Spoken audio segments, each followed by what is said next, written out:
안녕하세요. 자, 에너지관리 기사 교육 담당하고 있는 마용화입니다. 자, 여기 대해서 오늘 공부하기 전에 한번 오리엔테이션 한번 알아보고 넘어가도록 할게요. 이 에너지관리 기사는 대체적으로 뭘 한다? 열사용 기자재 제작, 만드는 거죠. 만들어서 갖다 설치해주고 그 다음에 운전 점검까지 해주는 게 에너지관리 기사의 주된 역할이란 얘기예요.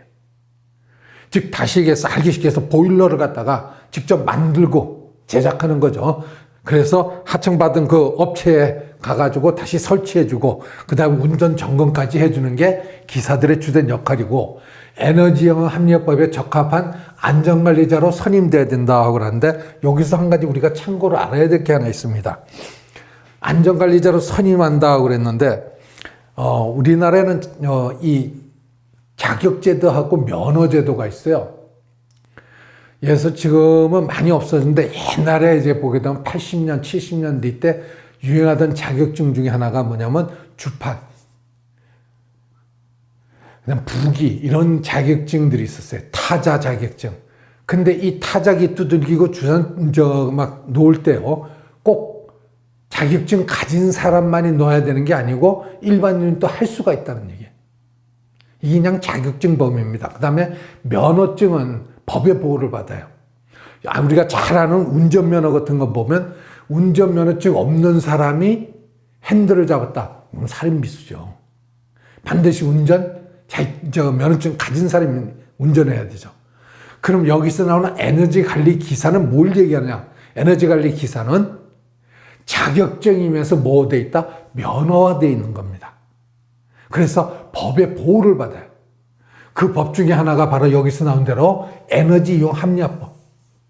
여기 적용을 받아서 제작을 하고 설치하고 할 때 아무나 하는 게 아니라 이쪽 자격증을 가진 사람, 기사 몇 명, 산업기사 몇 명, 또는 그 밑에 기능사 몇 명, 법적으로 이렇게 채용하게 돼 있다는 얘기예요. 그래서 법의 보호를 받는 거죠, 이 자격증이. 그래서 에너지 이용법에서 뭐로 선임이 될 수 있다? 보일러를 운전하는 곳에 안전관리자로 선임이 될 수 있다.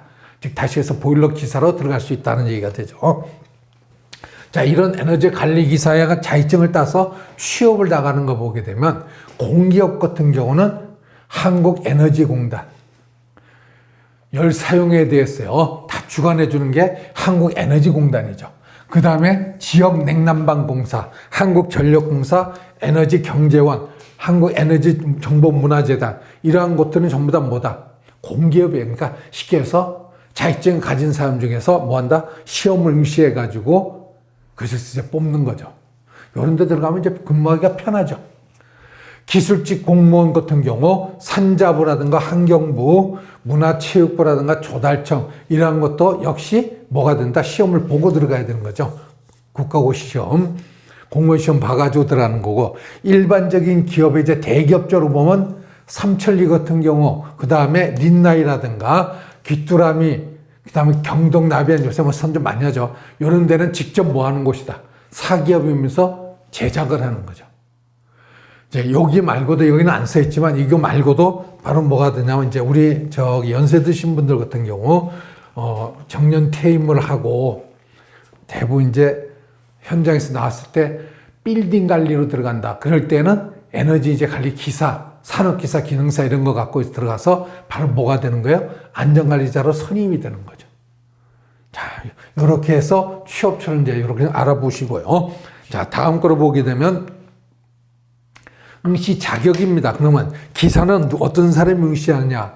4년제 대학을 졸업했다든가 지금 4년제 대학 졸업반에 있는 사람들, 자, 이런 사람들이 응시 자격이 가능하고, 3년제 전문대학이 있지, 옛날에 2년제인데 지금 3년제도 있죠. 그래서 3년제 전문대학을 나왔을 경우는 이쪽 보일러 계통 쪽에 실무 경력 몇 년? 1년 있으면 된다는 얘기예요. 3년제 전문대학이 아니고 2년제 전문대학 나왔을 때는 당연히 실무 경력이 여기서 1년이 더 증가되죠. 2년이 있어야 된다는 얘기예요. 그 다음에 에너지 쪽에 관한 자격증을, 기사 자격증을 가지고 있다. 그러면 동일 분야의 기사 자격증이니까 소유자는 바로 뭐가 된다? 에너지 관리 기사 자격 시험이 주어진다는 얘기예요. 산업기사를 가지고 있다. 이때는 실무 경력 몇 년이 있어야 된다? 1년 있으면 된다는 얘기입니다. 에너지관리 산업기사 가지고 있다. 산업기사가 옛날로 얘기하면 2급이었죠. 이 산업기사 갖고 있으면 1년의 경력을 가지고 있으면 되고, 기능사 자격증을 갖고 있다. 에너지 기능사 갖고 있다. 실무 경력 몇 년? 3년 있으면 바로 기사 응시가 가능합니다. 또 아예 자격증 하나도 없다. 근데 애초에 제가 어릴 때부터 어느 쪽 보일러 2계통에 근무했었다. 실무 경력 몇 년? 4년 이상이 있으면 바로 기사 시험 응시가 가능합니다. 자, 그래서 이 조건 중에 아무거나 하나에 해당되면 에너지관리 기사 자격시험에 응시가 가능하죠.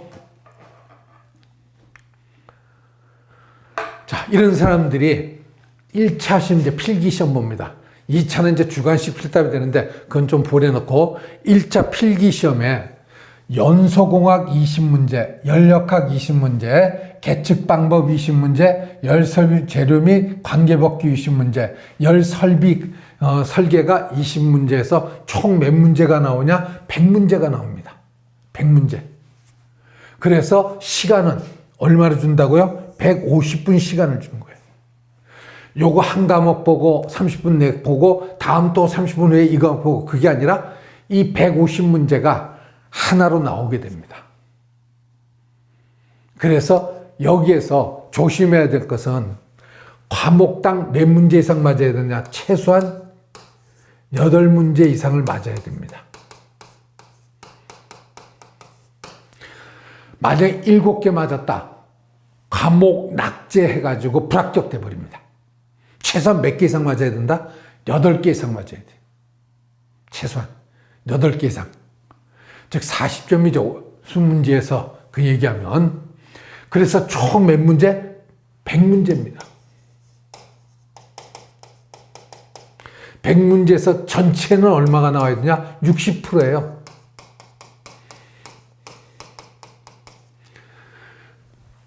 최소한 5개 과목이니까 과목당 최소한 몇 점? 12문제 이상 맞아야 합격이 나온다는 얘기죠. 예를 들어서 여기 있는 이 4개 과목은 다 맞았어요. 80점. 그런데 얘가 마지막 문제에서 7개 맞았다. 어떻게 된다? 과목 낙제해서 불합격입니다. 최소한 8개 이상 맞고 전체 개수는 몇 개?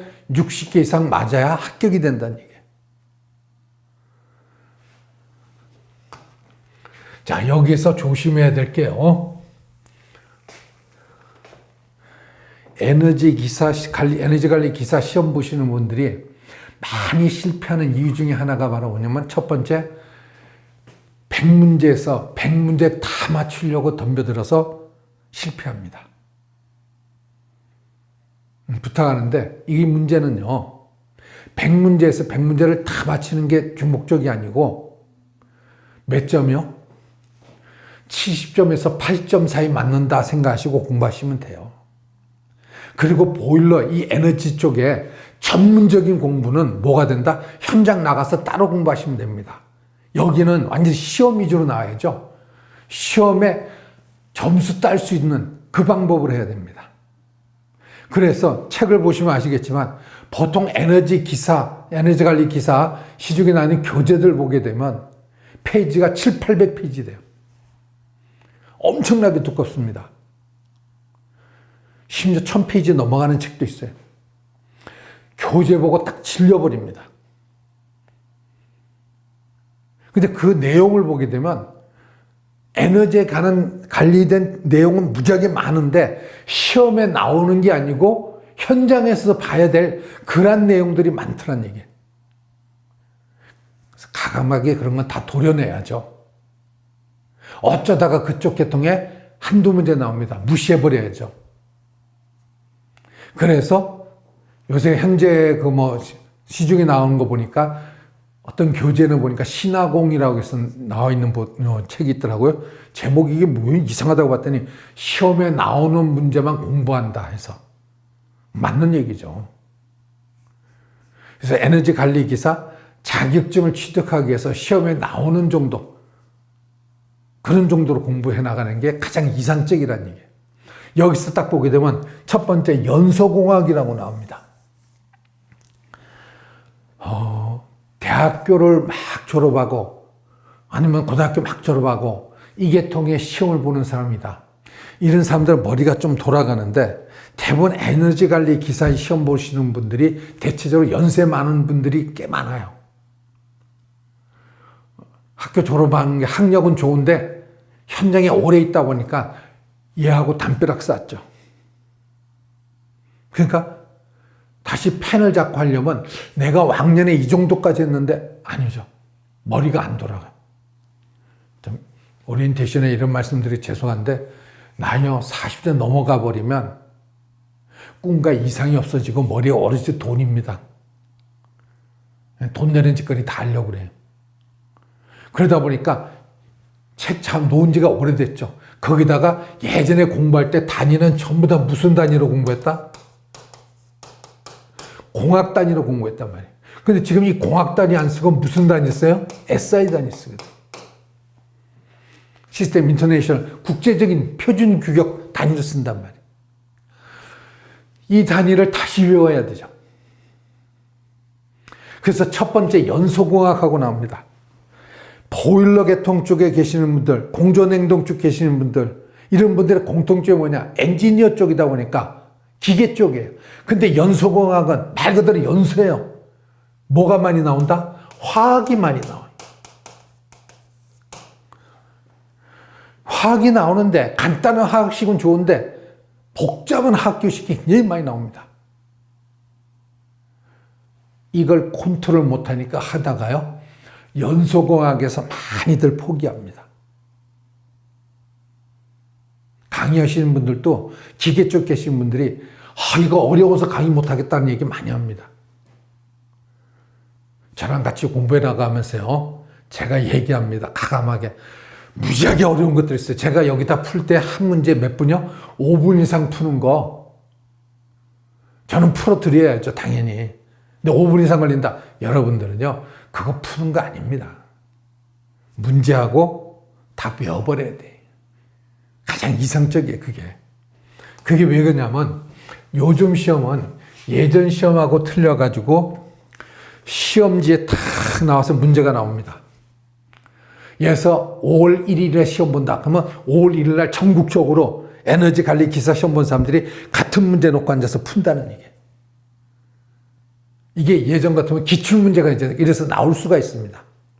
근데 지금은 그게 아니란 말이에요. 보면 5월 1일 날 만약에 시험을 본다. 5월 1일 날 시험을 본다는 얘기예요. 그럼 이날이 시험 보는 게 아니라 시험 날짜가 5월 1일이 아니라 5월 1일부터 5월 며칠까지 21일까지 이런 식으로 거의 범위를 20일 한 달씩 주어줍니다. 이건 뭘 얘기하냐? 만약 5월 1일 날 시험 보는 사람하고 이날이 토요일이다. 5월 2일이 일요일이다. 이날 시험 보는 사람하고 같은 문제냐? 같은 문제가 되면 1일 날 시험 보는 사람보다 2일 날 시험 보는 사람이 더 낫죠. 왜? 1일 날 어떤 문제가 나왔다는 거 아니까. 근데 그게 아니고 1일 날 문제하고 2일 날 문제하고 유사하지만 틀리다는 얘기예요. 이건 뭐냐? 문제은행 카드에 연소공학에 관한 문제가 정확히는 모르는데 옛날에는 뭐 1000문제 있었다 이렇게 얘기합니다. 거기서 임의로 뽑아 나온다는 얘기예요. 그러니까 첫날 본 사람하고 두 번째 날 본 사람이 한두 문제 정도는 겹칠 수 있을지 몰라도 문제 유형은 틀리더란 얘기죠. 이걸 갖다가 CBT라고 그래요. CBT로 해서 시험 본다고 그래요. 필기시험. 이런 식으로 보니까 이날에 시험 보는 사람이나 이날 시험 보는 사람이나 문제가 어떻다 같지 않고 다르더라니. 그래서 2023년인가 그 이후부터 기출문제가 없습니다. 기출문제라고 23년, 24년 들어가 있다. 25년 이렇게 들어가 있다. 그거는 책 그 저자들이 이제 수험생들을 통해서 짜집기 한 거죠. 부분적으로. 정확한 건 아니고. 시험지로 나오는 게 아니기 때문에 그런 맹점이 있습니다. 그래서 연소공학을 공부하실 때는 어떻게 하냐? 화학시 이런 거 나올 때 기본적인 건 제가 해드립니다. 근데 그걸 벗어난 것들, 어려운 것들은 저는 풀어드리지만 여러분들한테 그래요. 이런 것은 이런 스타일로 해서 문제 은행 카드에서 나오면 그대로 나오기 때문에 숫자 글자 하나 안 들리고 나오기 때문에 이런 스타일 문제는 눈에 익혀놓고 넘어가시는 게 좋습니다 하고 얘기 드립니다. 그 문제가 20문제 중에서 20% 4문제죠. 통상 출제에 관여했을 때 이렇게 보게 되면 20%는 무지하게 쉬운 문제, 20%는 전문가들이 푸는 문제, 60%는 이쪽 공부하신 분들이 풀 수 있게끔 하는 문제. 그래서 결국은 뭐냐? 20% 4문제는 굉장히 어려운 문제라는 게 전문가들이. 그러면 몇 문제? 16문제 갖고 싸움하는 거죠. 그럼 나머지 4문제 이건 포기 아니죠. 그건 문제는 카드에 나온 문제니까 오히려 어떤 면은 똑같이 나오면 맞추기가 더 쉽죠. 그래서 연소공학은 말 그대로 에너지를 태워서 열과 빛을 동반하는 이 열량 발열을 시켜주는 그걸 공부해주는 게 바로 뭐다? 연소공학입니다. 석탄을 태울 때, 기름을 태울 때, 가스를 태울 때. 왜? 보일러가 석탄으로 떼서 연소시켜가지고 물을 끓이는 보일러가 있고, 석유를 떼가지고 끓이는 보일러가 있고, 가스를 태워서 끓이는 보일러가 있다는 얘기예요. 그래서 그 보일러에 대해서 연소시키는 문제가 나오는 게 이 연소공학입니다. 기계 공부하시는 분들이 제일 어려워하는 분야예요. 근데 쉽게 보면 저는 이제 가스기사 이쪽도 강의했고 그래가지고 화학적으로 조금은 공부했습니다. 컨트롤 해드릴 수 있고요. 연력학 문제입니다. 이거 20문제 나오는데 대학의 기계과 학생들이 4년 동안 배우는 게 연력학이에요. 이 연력학이 기계 쪽 계신 분들은 이쪽 학과 나온 사람들은 그런 대로 점수 잘 따요. 근데 이제 연세 드시고 오래되신 분들, 펜 놓은 지 오래되신 분들은 또 되게 어려워합니다. 역시 여기 연력학에서도 20% 정도 어려운 게 나옵니다. 이거는 무시하고요. 나머지 80%에서 충분히 저랑 같이 기본적인 거 잘 닦아서 나가면 충분히 60% 이상 점수가 나옵니다. 어려운 분야는 빼버리고 쉬운 분야로 해서 말 그대로 시험에 나오는 거 위주로 공부하자는 얘기예요. 그래서 이 분야를 참 연력학하고 연소공학에서 뭘 많이 먹냐? 관악을 많이 먹습니다. 근데 조금만 컨트롤하면 그렇게 관악 안 먹어요. 점수 충분히 딸 수 있죠. 사람 몸무게제입니다. 보일러에 보면 각종 압력계 걸려 있어요.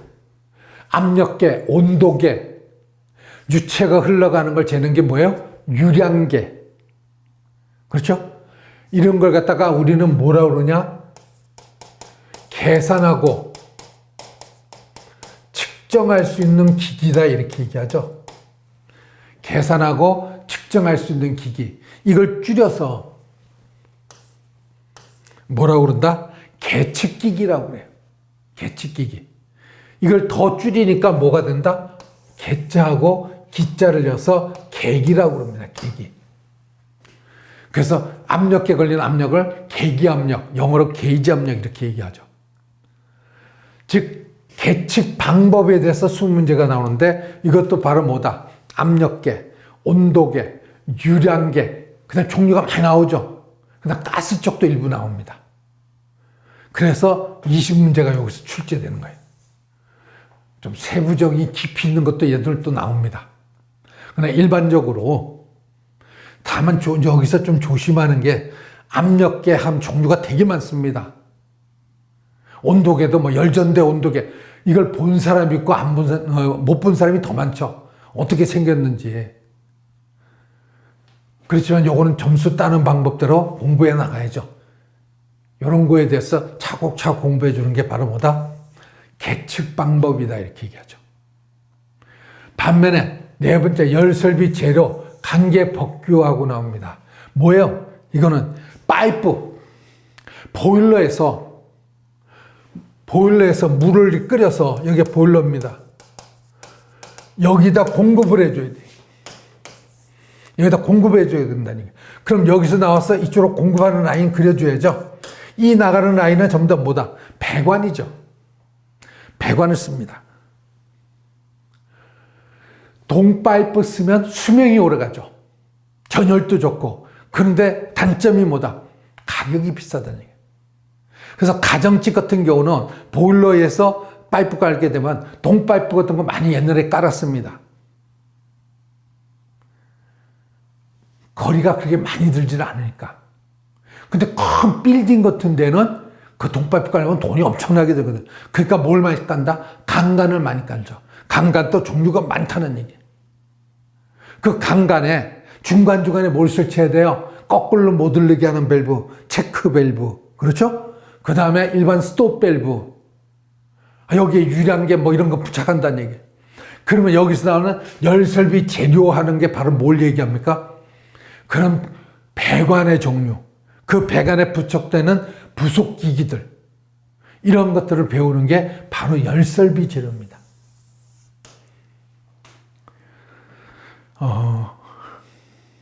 시험에 제가 제일 싫어하는 것 중에 하나가 바로 뭐냐면 법규예요. 이 법은요, 돌아서면 법이 바뀌어, 우리나라 법은. 그래서 공부하는데 굉장히 힘든 게 법규입니다. 제가 법규 강의한 게 공조냉동 가스 강의를 하다 보니까 당연히 무슨 법? 고압가스 관계법을 강의했습니다. 고압가스법, 에너지법, 도시가스법, 이걸 다 공부했어요. 근데 다행히 공조냉동 시험에, 가스 시험에 법규가 사라져 버렸어요. 하도 항의하니까 만세 불렀습니다. 그 다음에 소방 강의하니까 맨 소방에가 또 관계법규가 나옵니다. 너무 어려워요. 에너지의 관계법규가 나와요. 다행히 얘하고 비율을 보게 되면 열설비 재료가 한 60%, 에너지가 관계법규가 40%, 물론 50대 50 이렇게 나오기도 합니다. 50대 50 나오면 10문제죠. 그렇죠? 에너지 관계법규 보게 되면요, 법령이 이렇게 두꺼워요, 이렇게. 10문제 맞추면 그거 공부한다고요? 못합니다. 그래서 이걸 어떻게 해주냐면 가장 가볍게, 쉽게 공부하는 방법. 그래서 기출문제로 하면서 그에 딸리는 중요한 사항들 제가 설명해 드릴 겁니다. 예를 들어서 에너지 쪽에 관련된 사업을 하겠다 하는 사람은 포괄적인 의미로 볼 때는 누구요? 대통령이요. 거기에 따라 세부적으로 이 사업하는 사람은 몇 사람 채용해야 되고, 이런 거에 대해서 규정이 딱 나오는 법은 전부 다 누구다? 산자부영. 산업통상자원부 장관 영이 되는 거죠. 그래서 영은 2개 영입니다. 그 다음에 허가권자는 전부 다 어디가 되고? 시도지사. 요렇게 딱 해놓고 여기다 사를 붙여서 공부해 나가시면 몇 문제? 20문제에서 최소한 7, 8문제는 무난히 맞춥니다. 얘도 열설비 재료도 지금 말씀대로는 배관 이런 거에 대해서 조금만 잘 공부해 놓으면 7, 8문제는 충분히 맞춥니다. 점수 따는데 크게 어렵지 않다는 얘기예요. 범위는 넓어도. 자, 그래서 4번째 과목은 이렇게 되고요. 5번째 과목을 봅니다. 열설비 설계입니다. 얘가 바로 뭐냐? 보일러 종류 쪽이다, 이렇게 보시면 돼요. 보일러 종류 무지하게 많습니다. 랭카시아 보일러, 노통, 수감 보일러 뭐 해가지고 종류 무지하게 많은데 현장에 계신 분들도요 다 몰라요. 자기가 쓰던 거 외에는 잘 모릅니다. 그게 대해서 공부하는 게 열설비 설계예요. 요것도 주로 시험에 나오는 것들이 있습니다. 그거 위주로 해서 문제 풀면서 자꾸 반복을 하게 되면 이것도 충분히 점수 땁니다. 네, 제가 부탁드리는데 100점 만점에 몇 점이요? 100점을 맞을 생각하지 마시고 한 7, 80점 맞아서 합격하자 이런 생각을 하고 공부하세요. 100점 만점에 100점 다 맞으면 2차 시험 면제 준다. 기를 쓰고 해야죠, 그러면. 근데 그게 아니고 100점 만점에 60점 맞은 사람 또 합격이 되고 100점 맞은 사람 합격이 되고 똑같은 조건에 또 2차 시험 봅니다. 자격증에 이 사람은 100점 만점에 98점으로 합격했음 안 나와요. 이 사람 100점 만점에 60점으로 겨우 합격했음 그런 거 없습니다. 무조건 60점만 넘으면 합격이에요. 제일 억울한 사람이 59점으로 떨어진 사람이죠. 조금만 더 했으면 되는데. 그래서 항상 공부할 때 시험에 나오는 문제 위주로 그래가지고 공부하시고 단위가 지금은 전부 다 무슨 단위로 바뀌었다? SI 단위로 바뀌었습니다. 그래서 제가 문제 풀면서 SI 단위로 하나하나 설명해 드립니다. 제일 많이 쓰는 게 우리가 킬로칼로리라는 걸 많이 썼어요. 지금은 킬로가 안 쓰고 뭐를 쓴다? 킬로줄을 씁니다. 그래서 1킬로칼로리는 얼마? 4.186이에요. 킬로줄입니다. 지금 열량 단위 이걸 씁니다. 그리고 현장에 계신 분들 잘 알겠지만 압력이요. 킬로그램 퍼 제곱센티미터 또는 ATM, 기압 또는 PSI 이런 단위를 주로 쓰는데 지금 이 단위 안 쓰고 전부 다 뭐 쓴다? 킬로파스칼 또는 메가파스칼 이런 단위로 많이 씁니다. 이거는 제가 다 컨트롤 해드립니다. 그래서 SI 단위의 시험에 주로 나오는 거요. 그거 몇 개만 이렇게 컨트롤하게 되면 큰 어려움 없이 해결될 겁니다. 그래서 1차 시험 제가 이제 마지막으로 부탁드리는데 저랑 풀게 되면 한 문제요. 최소한 몇 번 이상? 3번 이상만 보세요. 처음에는 저랑 같이 푸니까 아 이렇게 해서 저기 답이 2번이구나. 두 번째는요. 볼 때 아 이렇게 해서 아 이게 2번 맞아. 확인하죠. 이때까지는 암기예요 주로. 세 번째 봤을 때 아 이 문제 뜻이 이런 뜻이구나 하고 이해가 가기 시작한다는 얘기예요. 그래서 3번이 아니라 3번 이상을 이렇게 보시게 되면 어떤 시험이고 간에 이게 에너지 관리 시험 같은 경우 무난히 합격합니다. 제 책이 다른 책에 비해서 굉장히 짧아요. 두께가 두껍지 않습니다. 그 이유는 기출문제, 중복되는 문제들 있죠. 다 빼버렸어요. 하나만 수록하고. 2012년도에 나왔다가 15년 나왔다가 17년 나왔다가 21년 나왔다. 그러면 12년도 문제 13년 14 이렇게 하니까 책이 점점 두꺼워지죠. 학생들이 지루하고 막 또 오타가 나버리면요. 12년 문제하고 21년도 문제하고 같은 문제인데 오타가 나오면 답이 이상하다고 질문들 무지하게 합니다. 그래서 아예 싹 정리해가지고 기출문제요. 하나로 해서 아주 뭐가 되냐면 합본 노래가 나고 뒤에 시험에 나올 만한 것들 따로 모아가지고 CBT 실전 예상 문제에서 12에 수록해놨어요. 그 정도 풀고 시험에 들어가면요. 어지간한 건 충분히 합격할 겁니다. 저랑 같이 좀 호흡 잘 맞추고 열심히 하시고요. 하시다가 의문나는 거 있으면 Q&A 질문하는 곳이 있습니다. 언제 올려주세요.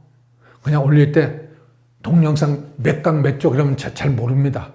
교재 몇 페이지, 몇 번 문제 이렇게 올려주면 제가 쉽게 찾아서 할 수 있습니다. 자, 열심히 해가지고 좋은 성적 거도록 하죠. 네, 수고하셨습니다.